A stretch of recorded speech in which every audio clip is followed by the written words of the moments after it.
for being here this afternoon. So much pleasure being here this afternoon with you all, and I appreciate you taking time out of your busy days. Um, my name is Tim Tesmer. I am the Chief Medical Officer uh, within the Division of Public Health here at DHHS. Uh, I'm honored to be sitting next to, not physically, but in the office right next door, but be here with Dr. Sydney Stein, and I will let her introduce herself. Good afternoon, everyone. I'm Dr. Stein. I am the new state epidemiologist here with Nebraska DHHS, although I was here previously as the CDC Epidemic Intelligence Service Officer since fall of 2023. It's nice to be here with you, and I appreciate all of you making time to kind of chat about measles. While we don't have any current detections in Nebraska, this has been forefront on our minds for a couple months, watching some of our neighboring states get their first detections and trying to prepare for an eventual detection here in Nebraska. The I'm sure you all are aware, but I mean the current most up-to-date scope of the numbers of measles thus far in 2025 here in the United States show the total number over 850 cases now thus far this year, with a little over 80% of those cases concentrated in 3 states: Texas, New Mexico, and Oklahoma.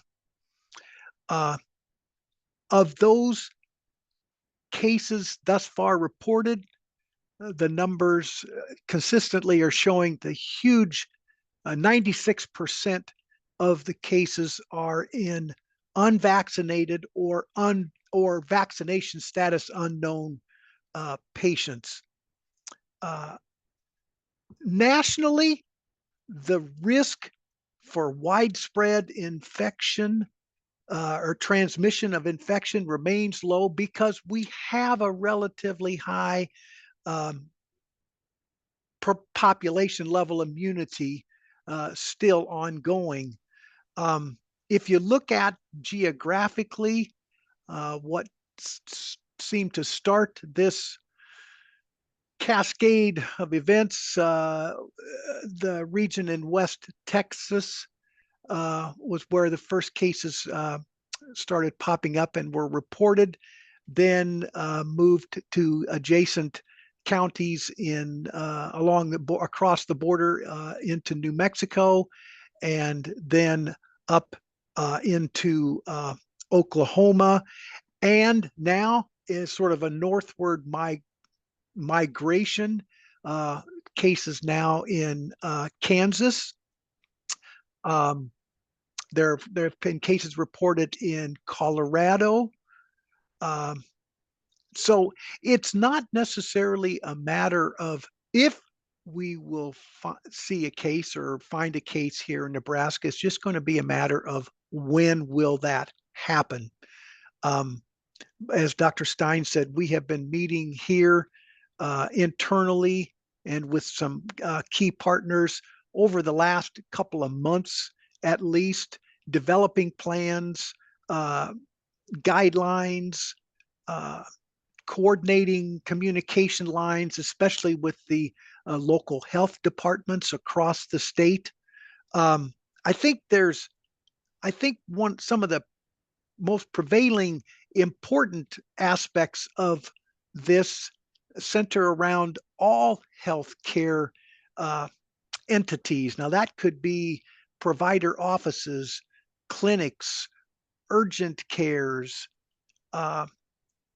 outpatient facilities, inpatient care facilities, all coming together and solidifying lines of communication so that messaging, education, engagement, vaccination efforts, and infection prevention approaches are all realized to their fullest extent. I'll turn it back over to Dr. Stein just to see how she would like to segue from that. Thank you, Dr. Tesmer. We don't have a formal presentation put together, but I am going to start dropping some links in the chat. I'm going to go ahead and share my screen just to make you all aware of some of the resources that CDC has, that our own and Nebraska ICAP team has put together. And then we do have forthcoming Nebraska DHHS sort of branded materials that are coming, but they'll be very similar to what I'm going to share with you. So 1 second. And in this brief interlude, I see that we are joined by Dr. Salman Ashraf here from the infection prevention control area and infection disease specialist. So thank you, Dr. Ashraf, for being here. Thank you. And sorry for being late. I was on another call with the local health department, so I just got off there. Okay, so I did go ahead and already drop in the chat the link to CDC's kind of national case count. So these are from last year, 2024 as a comparison, but then also has 2025. So if you kind of are on this webpage, this gets updated every Friday. They do have links to some of our outbreak states. So Texas, New Mexico, Ohio, Kansas, Indiana, and Michigan. They all have kind of more real-time updates. Some of the states, namely Texas and New Mexico, update every Tuesday and Friday. Kansas updates on Wednesday, and I'm not clear yet sort of what cadence Ohio, Indiana, and Michigan are going to set. There's also recommendations that have been issued by Texas, Kansas, and New Mexico for their people, specifically around MMR vaccination recommendations. Most of them have gone ahead and recommended an early dose between 6 and 11 months of age for all infants that are living in or in surrounding counties where they have current outbreaks. We have not issued that at DHHS. We're still doing recommended routine MMR, only recommending sort of that early dose if you have a 6 to 11-month-old that has known planned travel outside of the country or to one of the ongoing outbreak areas. On this page, you'll also find the weekly updates on number of total US cases. Again, these will always be slightly out of date as these are confirmed cases reported to CDC as of Thursday of every week, and these update on Friday. It'll give you the breakdown of kind of what age groups we're looking at that have the majority of the cases. So, over almost 70% of our cases are in 19 or younger population. And again, the vast majority of them have either no vaccines or unknown, but we are seeing some breakthrough cases in people with 1 or 2 doses. Most of those cases are due to pretty close contact with someone who's had measles. So don't necessarily rule out measles if you do have a vaccinated patient with a known contact. And we do unfortunately have 11% of the cases thus far this year have been hospitalized. The vast majority of those, 20% of all children under age 5 have been hospitalized. And we do have 3 confirmed measles deaths, 2 in children, 1 in an adult, and the children were non-vaccinated and were previously healthy, so no underlying health conditions. And if you want to, you can compare this to data from 2024, but I'm going to go ahead and move on. Another great resource, CDC specifically has put out quite a bit of guidance for healthcare providers to stay alert for measles cases. They kind of have a situation breakdown here, information where you can go to get additional information.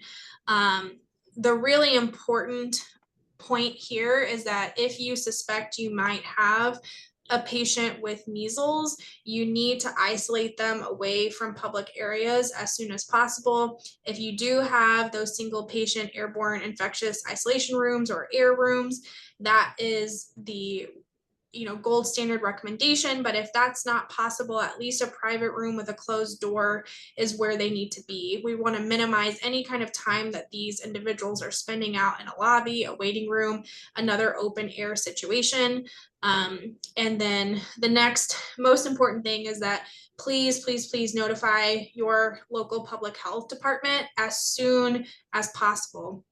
They will be able to help you One, coordinate if there's any kind of post-exposure prophylaxis you may need. They'll help you figure out who would be considered an exposure, and they'll also give you the most up-to-date recommendations on what type of samples should be collected. We are primarily interested in swabs or urine specimens. Both is better. For PCR, serology testing is not alone going to really help us diagnose measles cases in any kind of timely fashion to take additional actions for public health. So that post-exposure prophylaxis and then getting people into isolation and keeping them. So I'll go ahead and drop this in the chat. Some more things, if you kind of go through here, they'll have some more information on the appropriate administration of vitamin A, which again should only be done in a hospital setting under supervision of a healthcare provider. We do not recommend that there be supplemental vitamin A administration outside of the hospital setting, as we don't want to see sort of vitamin A toxicity like we've had reported in Texas. If you've got providers, which this could be, you know, a very large amount of our providers in Nebraska who have never seen a measles case before, because we've had very, you know, low numbers of cases since 2000 and before. This is a great overview page from CDC on this. They do have a really nice kind of overview of measles, going through recommendations for diagnosis, laboratory testing, and outbreak response. And providers can earn continuing education by watching this if they go through the information here through CDC Train. So this is just a good kind of like 1 hour refresher for clinicians that they can access and just kind of get them up to speed on what a rash may look like. Additionally, there are some photos here on this page of what measles rash looks like on other skin tones, which may not be as apparent on sort of, you know, lighter skin. If you do need a refresher on measles vaccine recommendations, this is the page on CDC that will have that for your providers. And then we get into some additional resources that are more geared toward infection prevention and control, specifically in healthcare settings. So this is a document and guidance that was updated this year, but was sort of put out in 2019 initially when we had pretty high spikes in New York and New Jersey.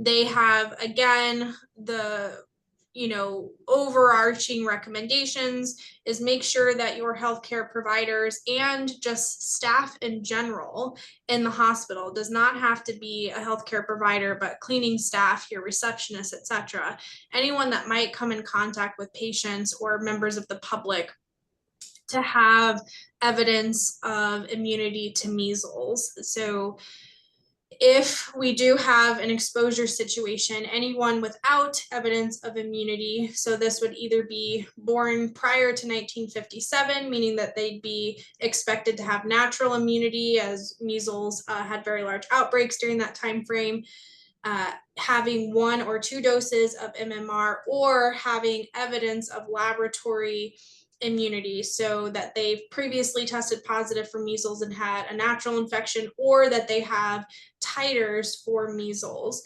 If those things are lacking, anybody on staff is going to be asked to isolate at home between days 5 to 21 post-exposure.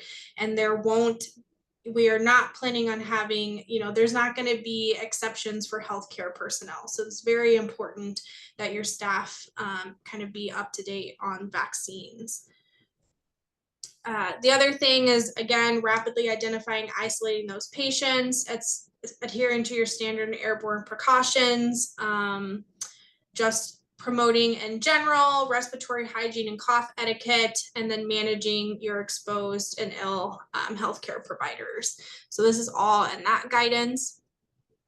There are some even more kind of in-depth documents here that I'll share. So these are 2007 guidance for isolation precautions that have been updated. And then again, some additional guidance for environmental control. infection control and healthcare facilities. So these are in general for all different sorts of infections, but there's a specific link down here for measles. And then for your healthcare providers, CDC also has this appendix for considerations when evaluating a person with exposure to measles in a healthcare setting. There's going to be a lot of redundancy sort of in the recommendations and guidance that are in these documents, because again, it's limit exposures, make sure people are vaccinated, and then properly, you know, kind of cordon off the spaces where that potential case was for 2 hours to allow for the virus to become inactive in the air. And then these will be additional recommendations. So this is sort of what to do with your healthcare personnel and staff who have been exposed. So again, kind of going through this, if you have asymptomatic personnel with presumptive evidence of immunity, we don't need to give PEP, we don't need to impose work restrictions, and we'll just be implementing daily monitoring for signs and symptoms between day 5 after first exposure through 21 days after the final exposure. And then your asymptomatic that have no evidence, again, this is where we come in. So we're going to do post-exposure prophylaxis if we can. We're going to have to exclude them from work between days 5 to 21. And if they receive first dose prior to exposure, then work restrictions aren't necessarily going to be in play. So again, there's additional guidance in here for that. This again is another sort of PDF documentation that can be passed around in your facilities on how to deal with measles in healthcare settings. And then I wanted to get into ICAP. So our ICAP group has a page just dedicated to measles on their website, which I'm going to share. So they have resources for clinics, which is kind of our own resource on this. They've got screening signs at entrances that you can put up, and past webinars that we have hosted kind of going over measles and what to do. And then Region 7 has been procuring resources from across our states. So Region 7 is Nebraska, Iowa, Missouri, and Kansas. Missouri and Kansas both have cases. Kansas has an outbreak. Missouri is one case currently from importation of travel, but they'll have your state public health pages, lots of communication, guidance, all of the healthcare resources you might want for EMS, inpatient, etc. This is a really great resource that we are extremely ecstatic that has been put together kind of for our region in general. There also are communication resources if you need. And then internally in DHHS, we are working on some kind of signage that can be put up in clinics. We have a guidance document we've already submitted to EMS for kind of the steps that they need to take for preparation and then after an exposure setting. And we also will have kind of a general format for notification of exposure in a healthcare setting. So we have these for schools, daycares, and healthcare settings. You all can take that, personalize it to your facility, put in the relevant information on dates, times, and locations that might have occurred, and then send those out to patients that you know were present in those areas during those times.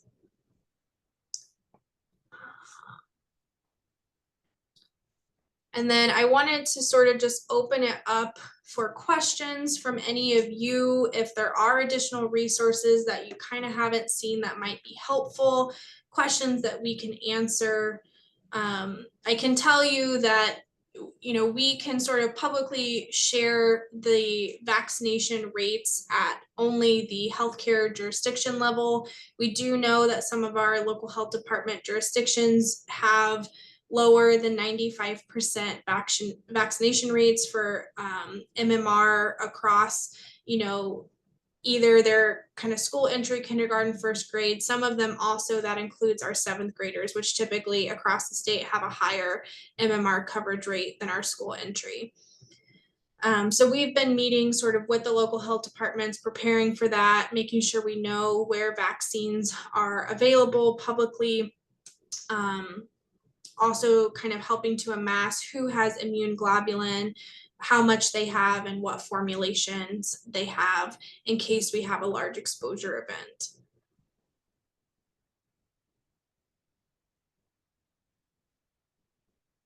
I'm going to just jump in real quick. One other person on our end that I see is Felicia Quintana Zinn, who is our epidemiology data informatics expert. So she's here also to answer any questions that might come up. So yeah, if there are any questions, please throw them out.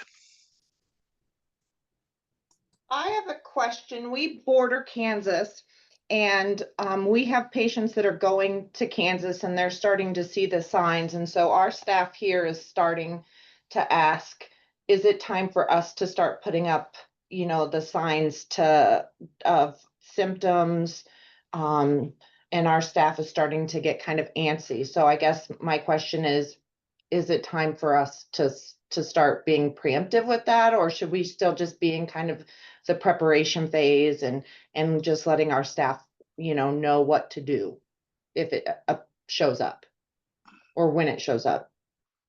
I'll start off and people may disagree, but I think with this, I think it would be very appropriate to get some signs up so that the awareness is even increased, the more visible awareness of the condition. So I would say signage is fine. And like Dr. Stein said, we are in the final stages of creating some one-page informatic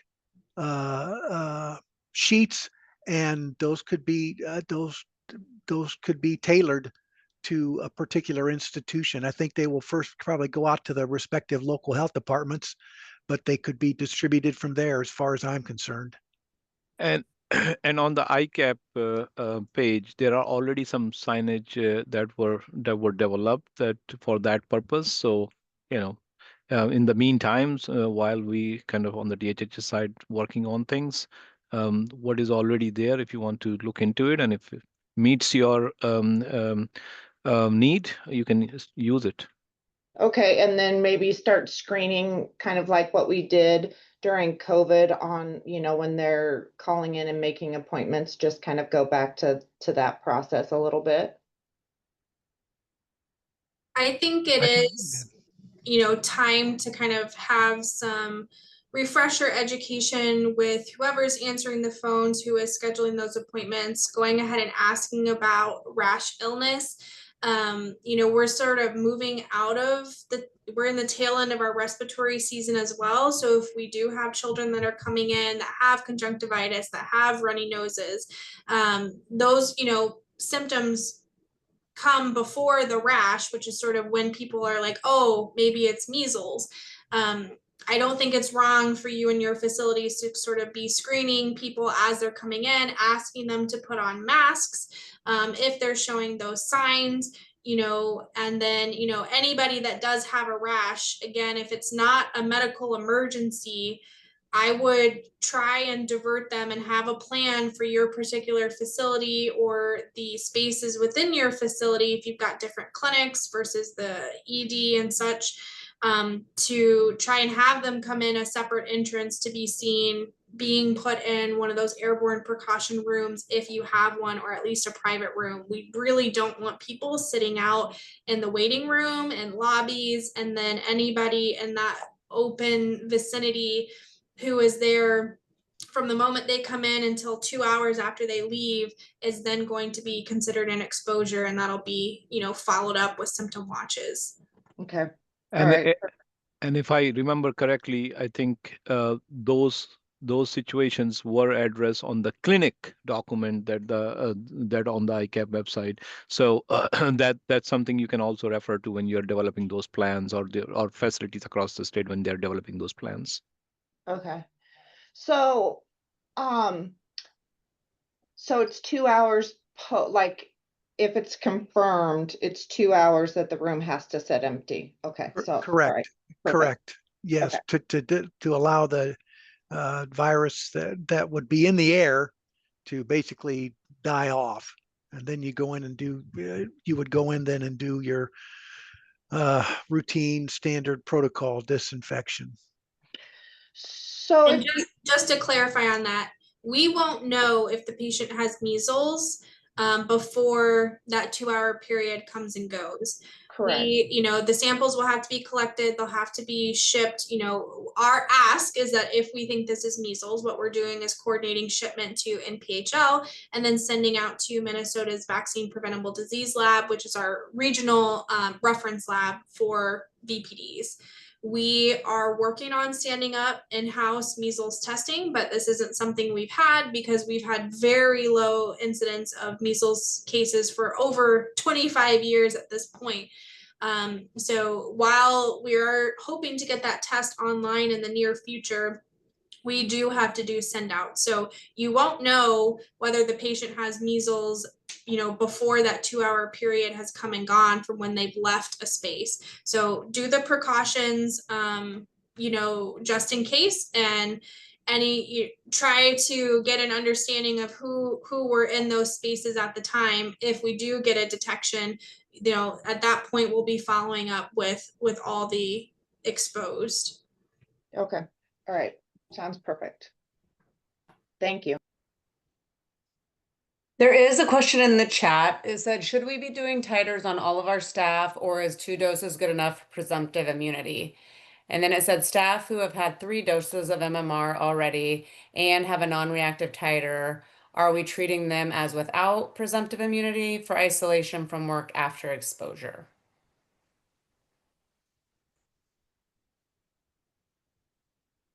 I think I can start if so. Two doses is good enough for presumptive immunity, and the recommendation is not even check at that point the titer. You can take the 2 dose and be sure that the person have immune.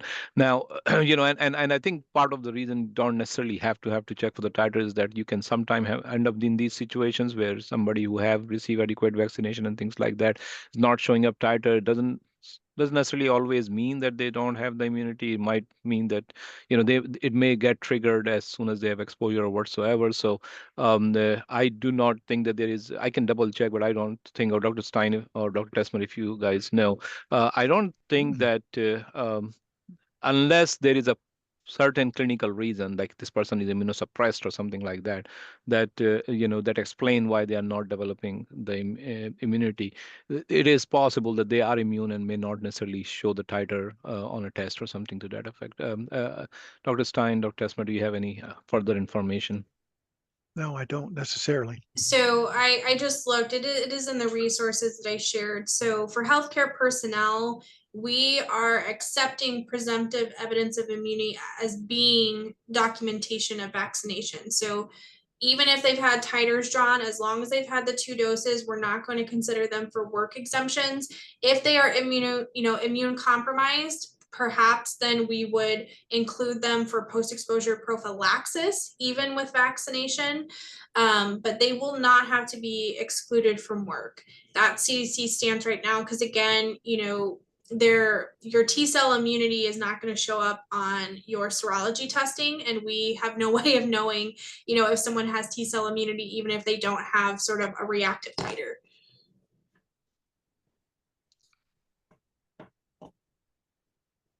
Hey, we have another chat question. So it said, for those who do not have documented doses, we will draw the rubella, or mumps titer. If any of those are negative, we offer 1 dose. We do not retiter. Should we be offering them a 2nd dose? If they do not have any evidence of immunity and are negative on a titer, I would recommend proceeding with full 2-dose MMR. Unless they were born prior to 1957. At that point, they're considered inherently immune. Okay, next question. Thoughts on the best way to deal with visitors who are not stopping to check in before going to the patient care areas? Oh, that's a tough one. Oh, I think that's where I think that's where I suppose signage, appropriate signage would be important to have up. I'm not sure how you're going to physically prevent someone, but I trust appropriate signage and appropriate common sense that people would read that and follow the instructions or check with someone there at the desk, at the information desk or something like that. That's a good question. Tough answer.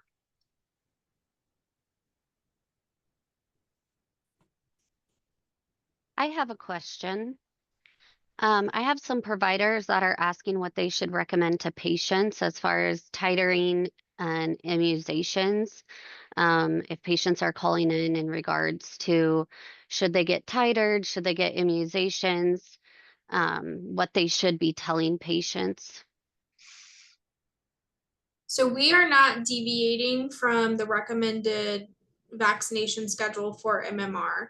So the only patients that might see a difference here are if you do have, again, those young pediatric patients between 6 and 11 months of age who are known that they're going to be traveling internationally or that they are going to be traveling domestically to an area of the country that's experiencing an outbreak. That's kind of where, double checking CDC's website, that first link that I shared with you on where domestically we're seeing outbreak cases. And then I'm throwing another resource in the chat. So CDC does issue travel level 1 travel precautions for measles, and there are dozens of countries that are currently experiencing measles outbreaks. So at this point, really any international travel, I would go ahead and recommend that early dose, but we're not going to be changing other recommendations. If someone's not sure if they got vaccinated, certainly you could do a titer and then administer doses. But as long as they have, like, if we do have evidence of vaccination or they're pre-1957, we're not recommending giving any kind of additional doses.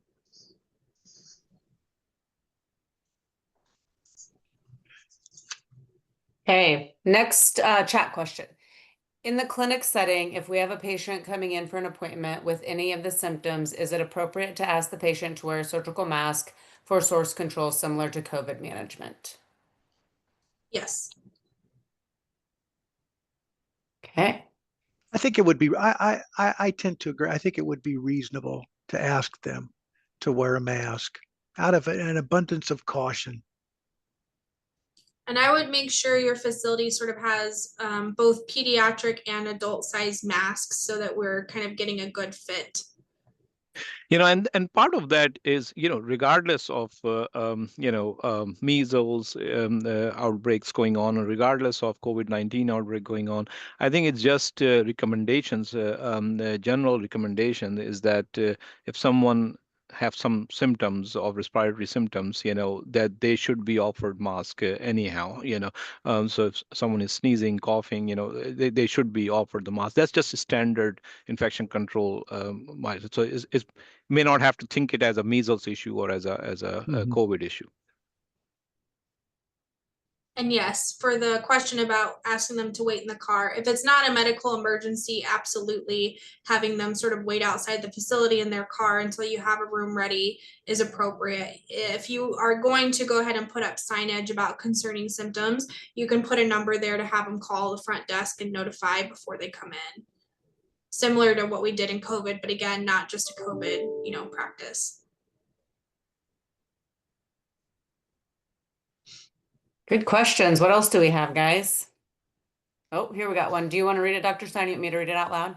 I can read it. Okay. If we have a patient who presents and we are surprised during their visit that we suspect they have measles, we will shut the room for 2 hours. But as for the halls and lobby that they were unmasked in, do we just have all the patient's visitor staff mask that would be in that area for 2 hours, or how do we handle those areas? Hope to not have to completely close off. What do we do? So I will tell you that in states that are having outbreaks, they are completely closing off lobbies. This has included emergency departments, so they've had to identify alternate ways for patients to get into the ED outside of the lobby. So I would have an internal plan, because if we don't close those areas, we will have to enroll anybody who passed through there into monitoring for 3 weeks. I am going to add one thing here. If you are suspecting measles, please call your health department immediately. Please call them and have that information for your nurses or your primary care providers or whoever Yes. it might be. Have that readily available. So even if you might have weekend staff or night staff that may be working off hours, make sure that that's readily available. So if you have a situation, it makes all of our lives a little bit easier the faster that we know that there's a suspected measles, because we can also help with making sure that the tests are getting expedited and things like that. So that would be the additional piece that I would add to that part. And if, as possible, and I realize how difficult this may be, but as possible, in an area or areas that a suspected patient would be, trying as best as possible to have a log or a listing of other patients who were in that area and a log of the other healthcare personnel that would have been in that area also. That would help greatly the local health department with any case investigation next steps. And that's probably a good follow-up. So if they have a suspected case, to Felicia's point, is the local health department the only place they need to report, and then from there they can report on up to you, or is there additional reporting that would require the hospital to take action on? So the local health department will be the first point of contact, but if this is an after hours on a weekend thing and you can't get through, I just dropped our DHHS hotline for epidemiology and public health. That number is staffed 24/7. And if there's a detection kind of in our non-business hours, go ahead and alert us at the state. We'll get sort of the ball rolling on trying to figure out who the exposed are, get people into sort of our enrollment for potential exposures. And then also we can be the piece that connects with NPHL to get samples out for testing. Perfect. And I think if I can add, that's where the screening comes into play. A very important role is that when someone comes into the clinic, let's say, and go to that check-in desk, and you are asking those questions about, are you having fever? Are you having, any runny nose or cough or the rash, or all those kind of questions are being asked, any coryza, things like that. The important point is, as soon as you are checking the boxes on that screening, if you trigger your response, then so after the check-in, they shouldn't be just sitting there on the waiting room. First of all, they should be offered the mask, and then you are already starting to suspect the measles. Then you probably need to call the nurse inside, and say, okay, we have a patient right now who's complaining of these things that may be meeting some of our symptoms criteria for measles. Can we just get this person, instead of waiting in the waiting room area, can we take them into a room inside and close the door until they get evaluated, so that if on evaluation of measles is suspected, then they have not been sitting outside in the waiting room for half an hour, 2 hour, correct? And that where we can avoid the exposure from happening. So having that screening up front on the check-in desk, asking the right questions, the fever, the rash, those questions are important.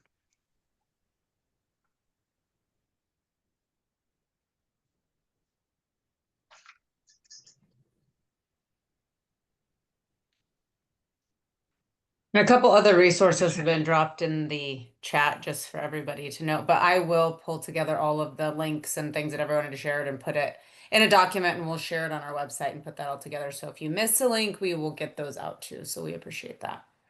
Other questions, comments?